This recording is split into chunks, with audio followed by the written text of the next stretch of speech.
अस्सलाम वालेकुम। आज की वीडियो में हम करेंगे मैथमेटिक्स वर्कबुक 2 का chapter number 1 direct and inverse proportion, और इसका हम करेंगे question number 8 and question number 9। इसे जो पिछले क्वेश्चन से पहले करवा चुकी हूँ उसका लिंक मैं डिस्क्रिप्शन में दे दूँगी, आप वहाँ से देख लीजिएगा।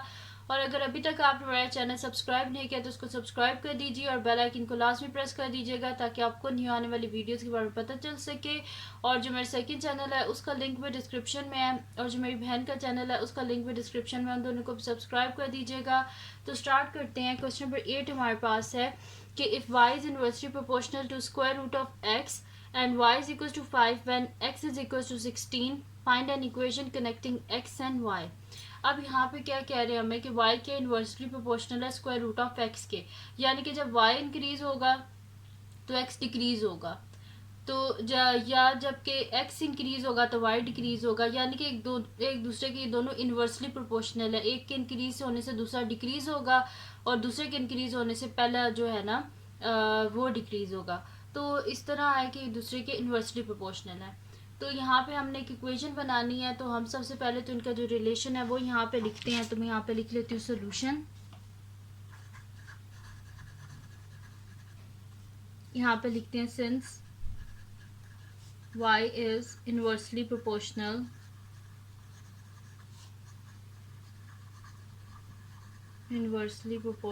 to square root of x। तो ये हमारे पास किस तरह हो जाएगा, y is inversely proportional to square root of x। ठीक है, अब ये जो प्रोपोर्शनैलिटी का साइन है ये हमने यहाँ से ख़त्म करना है। ठीक है, तो इसको ख़त्म करने के लिए यहाँ पे हम k को एज अ कांस्टेंट ले लेंगे। तो ये मेरे पास हो जाएगा y is equals to k by square root of x, where k के हमारे पास एक कांस्टेंट है, where k is a constant, k हमारे पास एक कांस्टेंट है। ठीक है, ये हो गया हमारे पास।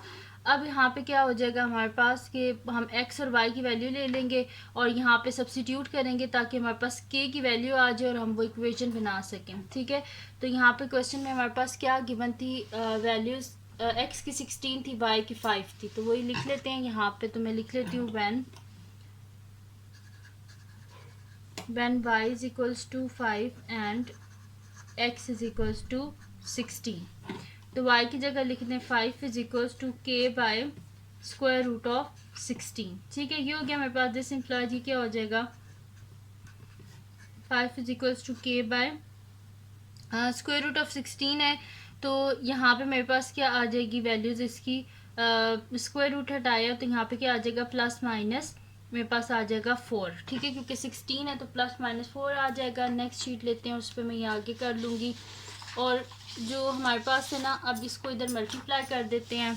तो ये हो जाएगा k is equals to 5 into plus minus 4। ठीक है, तो 4 5 से 20, k is equals to plus minus 20। लेकिन हमें यहाँ पे क्या चाहिए कि एक कांस्टेंट है और कांस्टेंट जो है हमें वो पॉजिटिव ही चाहिए। तो हम यहाँ पे लिखेंगे k ग्रेटर देन 0 है, तो k क्या आ जाएगा मेरे पास यहाँ पे 20। ठीक है, तो k मेरे पास क्या आ गया यहाँ पे 20 आ गया, क्योंकि इनने जो है हमें रिलेशन में बताया नहीं कि ये जो है वो नेगेटिव भी हो सकता है, जैसे मैंने पॉजिटिव ही लिया है k की वैल्यू को। और अब इसको आगे कर लेंगे हम। यहाँ पे क्या था मेरे पास y is equals to k by square root of x, तो k की वैल्यू यहाँ पे 20 लिख देते हैं। तो y is equals to 20 by square root of x, और यही रिलेशन हमने फाइंड आउट करना था और ये हमने फाइंड आउट कर लिया। अब यहाँ पे फर्स्ट पार्ट था, ये फर्स्ट पार्ट इसका सॉल्व हो गया। सेकंड क्या है, the value of y when x is equals to 100, तो हम यहाँ पे लिख देते हैं। अब सेकंड पार्ट यहाँ से स्टार्ट हो रहा है, तो सोल्यूशन सेकंड पार्ट, तो यहाँ पे लिखते हैं when x is equals to 100। ठीक है, x जब हमारे पास 100 है तो y is equals to 20 divided by square root of 100, ये आ गया मेरे पास। ठीक है, तो स्क्वायर रूट ऑफ 100 है तो y इज इक्वल्स टू क्या आ जाएगा 20 डिवाइडेड बाय स्क्वायर रूट हटेगा तो यहाँ पे प्लस माइनस 10, जो 100 है वो 10 का स्क्वायर होता है। ठीक है, यानी कि जो यहाँ पे देखें ना 10 multiply by 10 is equals to 100, यानी कि 10 का स्क्वायर इज इक्वल्स टू मेरे पास 100 होता है। ठीक है, तो यहाँ पे क्या आ जाएगा प्लस माइनस 10 और 10 2 ज़ा 20, तो y क्या आ जाएगा मेरे पास plus minus 2, y is greater than 0, यानी कि y क्या आ जाएगा हमारे पास, हम सिर्फ पॉजिटिव वैल्यूज़ लेंगे। ठीक है, तो y क्या आ गया मेरे पास 2 आ गया। अब चलते हैं इसके लास्ट पार्ट की तरफ, जो कि हमारे पास इसका थर्ड पार्ट है। तो थर्ड पार्ट का सोल्यूशन तो यहाँ पे देख लेते हैं क्या है थर्ड पार्ट में कह रहे हैं the value of x when y is equals to 4। तो यहाँ पे लिखते हैं when y is equals to 4। Equation क्या है हमारे पास y is equals to 20 divided by square root of x। तो y की जगह लिख दें 4 is equals to 20 divided by square root of x। अब यहाँ पे क्या करेंगे कि इनको ना क्रॉस मल्टीप्लाई कर देंगे, ठीक है। तो यहाँ पे मेरे पास क्या हो जाएगा 4 into square root of x is equals to 20। अब ये हमें स्क्वायर रूट ऑफ एक्स यहाँ पे रहने देंगे और 4 को बोथ साइड पे डिवाइड कर देंगे क्योंकि हमें साथ में 4 नहीं चाहिए। तो 4 5 से 24 और 4 कैंसिल आउट। तो square root of x is equals to 5। Both side पे स्क्वायर लेंगे क्योंकि हमें ये स्क्वायर रूट ख़त्म करना है। तो स्क्वायर और स्क्वायर रूट कैंसिल आउट और यहाँ पे स्क्वायर आ गया। तो x इज इक्वल्स टू मेरे पास आ जाएगा यहाँ पे 5 का स्क्वायर 25। तो x का आंसर आ गया हमारे पास 25 और यही हमने फाइंड आउट करना था। तो ये आगे इसके तीनों सोल्यूशन क्वेश्चन नंबर 8 यहाँ पे सॉल्व हो गया। अब करते हैं इसका नेक्स्ट क्वेश्चन जो कि हमारे पास है इसका क्वेश्चन नंबर 9। तो देख लेते हैं कि क्वेश्चन नंबर 9 क्या है हमारे पास। तो क्वेश्चन नंबर 9 जो है वो हमारे पास है कि इफ़ यहाँ पे इसको रख लेते हैं। अच्छा हमारे पास है कि if a is directly proportional to b and a is equal to 75 when b is equal to 15। Find the value of a when b is equal to 37.5 and the value of b when a is equal to 195। ठीक है, तो इसको हम solve कर लेते हैं। मैं यहाँ पे लिख लेती हूँ सोल्यूशन। फर्स्ट पार्ट, ठीक है। अब यहाँ पे क्या a is directly proportional to b, यानी कि जब a इंक्रीज होगा तो b भी इंक्रीज होगा, जब a डिक्रीज होगा तो b भी डिक्रीज होगा, ठीक है। यानी कि डायरेक्टली प्रोपोर्शनल हैं ये एक दूसरे के। तो यहाँ पे लिखते हैं कि since a is directly proportional, since a is directly proportional to b, तो यहाँ पे मेरे पास क्या हो जाएगा a is directly proportional to b, ठीक है। अब यहाँ पे इस प्रोपोर्शनैलिटी को साइन को हटाने के लिए एक कांस्टेंट हमें चाहिए, तो हम k को एज अ कांस्टेंट ले लेते हैं। तो a is equal to k b where k is a constant, ठीक है। k हमारे पास एक कांस्टेंट है, ठीक है जी, ये हो गया।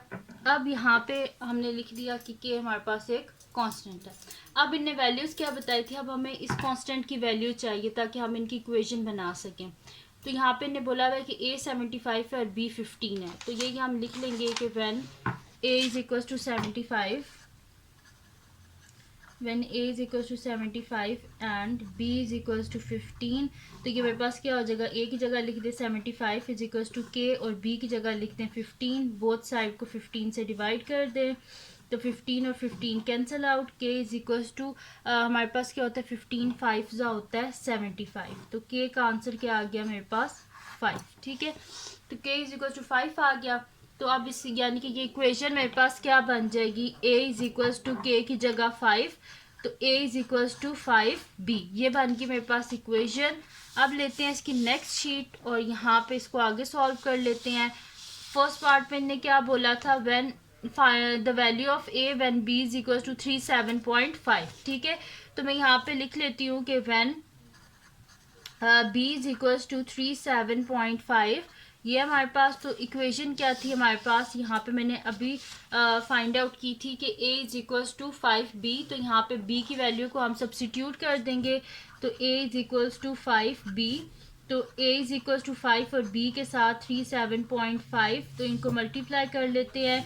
तो 37.5 को 5 से मल्टीप्लाई, 5 5 से 25, 7 5 से 35, 36 37 और 5 3 से 15, ये हो गया मेरे पास, ठीक है।